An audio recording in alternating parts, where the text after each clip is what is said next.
আসসালামু আলাইকুম। খেলাধুলা জগতের সদ্য আপডেট ভিডিওতে আপনাকে স্বাগত।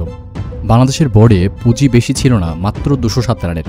তবে মিরপুরের ঘূর্ণি পিচ এই রান তাড়া করতে গেলে ওয়েস্ট ইন্ডিজের জন্য কঠিন হতে পারে এমনটা আন্দাজ করা যাচ্ছিল। রিশাদ হোসেন ক্যারিবীয়দের নাকানি চুবাইয়ে খাইয়ে ছেড়েছেন, একাই নিয়েছেন 6টি উইকেট। 208 রানের লক্ষ্য তাড়া করতে নেমে 39 ওভারে 133 রানে গুটিয়ে গিয়েছে ওয়েস্ট ইন্ডিজ। মিরপুরের সিরিজের প্রথম ওয়ানডেতে বাংলাদেশ জয় পেয়েছে 74 রানের। ছোট লক্ষ্য তাড়ায় ভালো শুরু করেছিল ওয়েস্ট ইন্ডিজ। দুই ওপেনার ব্র্যান্ডন কিং আর আথানজে তুলেছেন 51 রান। অবশেষে 12তম ওভারেই রিশাদ হোসেন এলবিডব্লিউ করে ফেলেন আতানজাকে। ক্রিজে এসে ধরে খেলতে চায় ওয়েস্ট ইন্ডিজের ব্যাটাররা, কিন্তু রিশাদ হোসেনের একের পর এক ঘূর্ণিতে রীতিমতো কুপকাত হতে থাকে উইন্ডিজ ব্যাটাররা।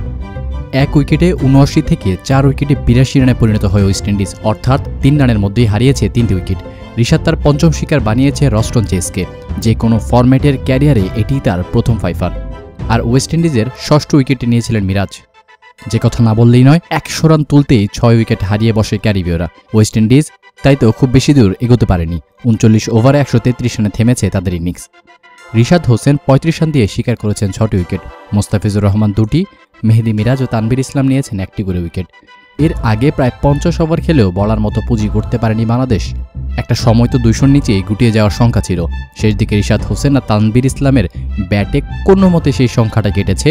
শেষ পর্যন্ত 49.4 ওভারে 207 রানে অল আউট হয়েছিল বাংলাদেশ। যাই হোক দর্শক, এই ছিল আমার হাতে থাকা সর্বশেষ খেলার আপডেট। বাংলাদেশ বনাম ওয়েস্ট ইন্ডিজের দ্বিতীয় ম্যাচের ওডিআই আপডেট জানতে অবশ্যই সাবস্ক্রাইব করে রাখবেন।